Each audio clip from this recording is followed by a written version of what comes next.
안녕하세요. 오늘은 불편한 편의점을 소개해 드리도록 하겠습니다. 저는 10학년 이해람이라고 합니다. 이 책을 처음 만났을 때가 어땠냐면, 이 책을 어떻게 만났었냐면, 이 책을 저는 친구한테 한번 읽고 싶어서 빌리게 되었던 것 같습니다.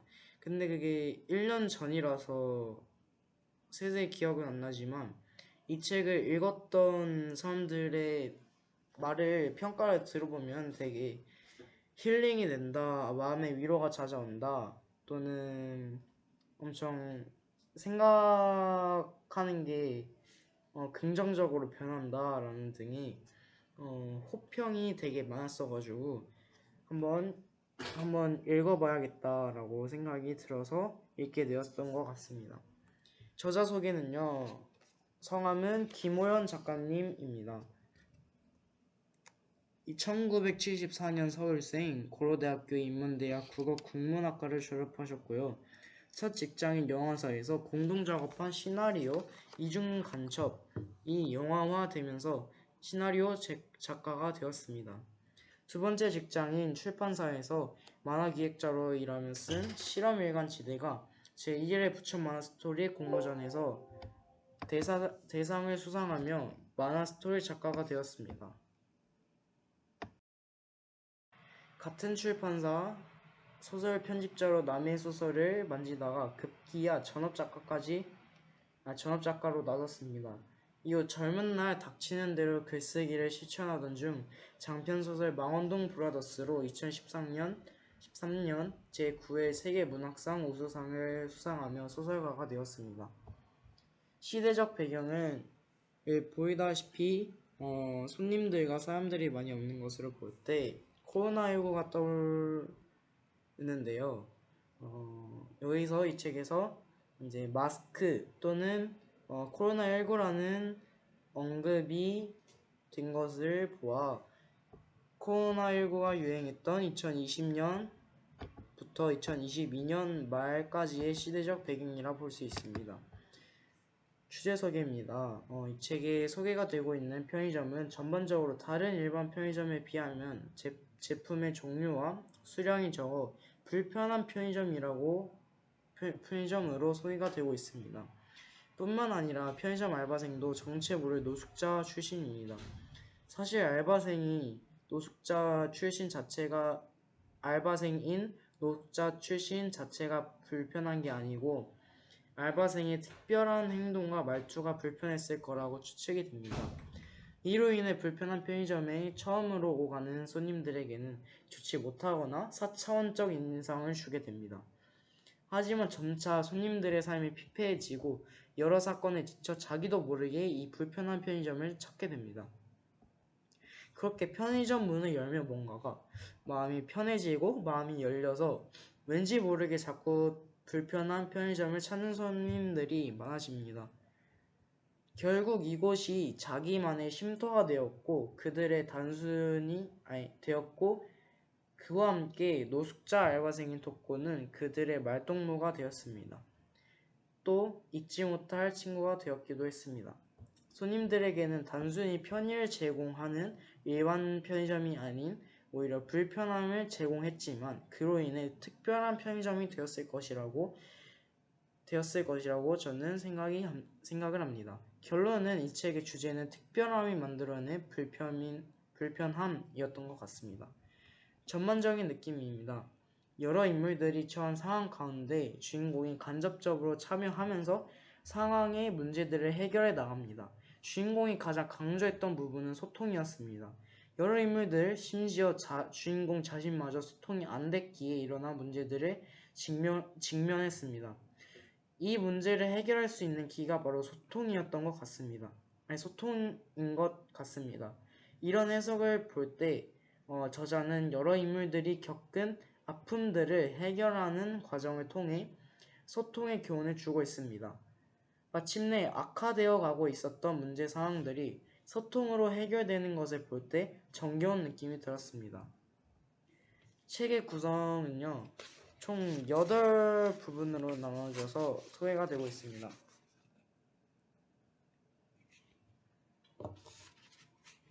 각 사람들과 주인공의 갈등과 그 문제를 해결해 나가는 과정을 담고 있고요. 마지막 8번째 파트에서는 주인공이 지금까지 겪었던 경험들을 1인称 시점, 느낌과 감정까지 포함해서 정리해주고 있습니다. 책의 전반적인 줄거리는요. 서울역에서 노숙자 신분으로 살던 주인공은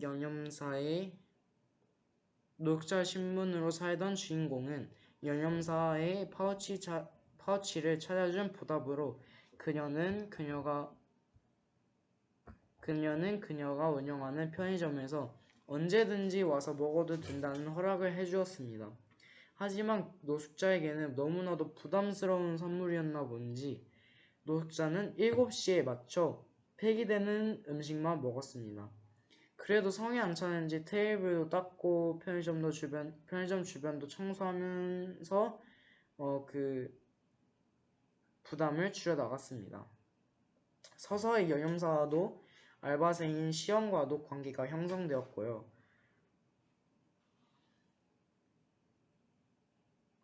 갑작스럽게 새벽 알바가 그만두어야 한다는 소식이 여염사는 어쩔 줄 몰라 했습니다. 그런 상황에서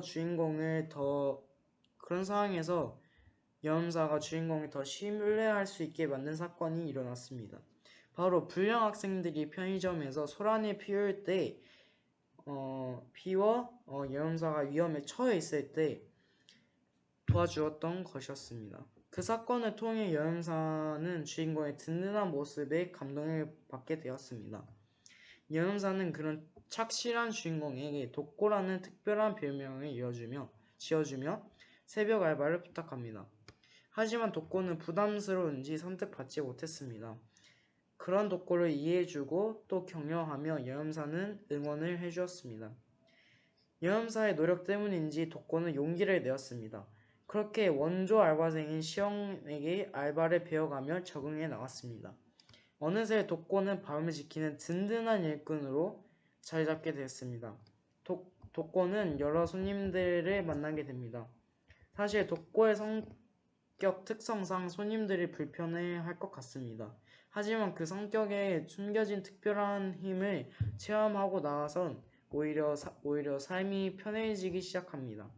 각각 여러 손님들을 만나며 문제와 해결, 오해와 소통, 관계와 대립 상황 속에서 긴밀히 관계 맺게 됩니다. 느낀 점입니다. 이 책에서 소개가 되고 있는 독고라는 인물은 직장 또는 가정 또는 친구의 관계 속에서 발생한 문제들을 해결해 줄 수 있는 키로 소개가 되고 있습니다. 독고라는 인물이 편의점 알바를 하면서 많은 개개인을 만납니다. 그럴 때면 그 한 사람 한 사람 배려심으로 대화합니다. 그런 진심 어린 대우를 받게 되는 사람들의 마음에는 의심과 부담감이 자리 잡게 되는데요. 하지만 독고가 보여주었던 이웃사랑을 알게 되고 이해하게 되자 그제서야 자신들이 갖고 싶어 했지만 갖지 못했던 것들에 가고 싶어 했지만 가지 못했던 것들의 문들을 열어줄 수 있는 키를 얻게 됩니다. 그것이 바로 여기서는 소통으로 소개가 되고 있습니다.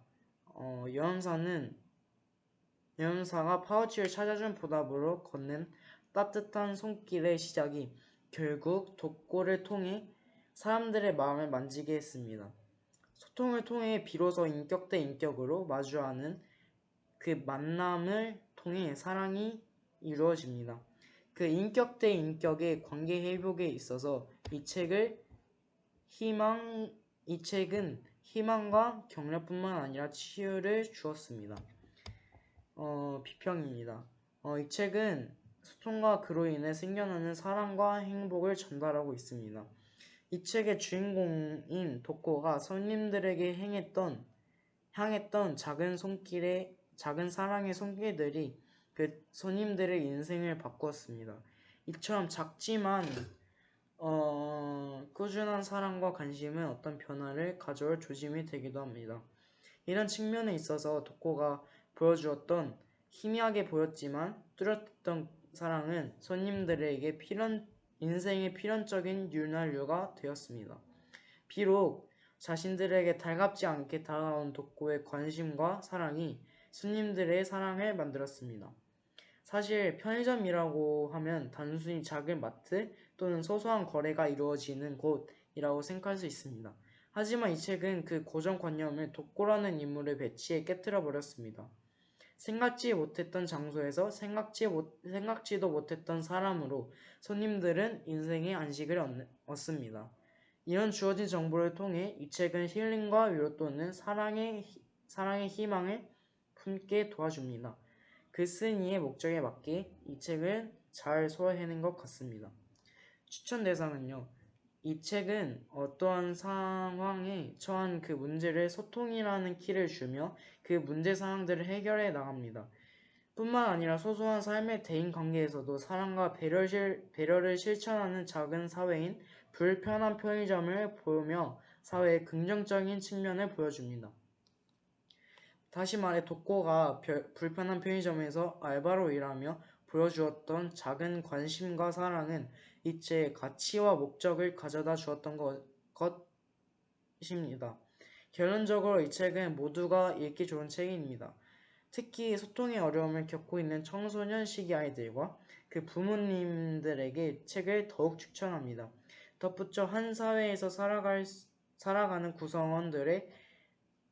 구성원들 간의 사랑과 배려를 느끼고 싶어하고 소망하는 분들에게도 추천합니다. 이렇게 불편한 편의점이라는 책을 소개를 마치도록 하겠습니다. 감사합니다.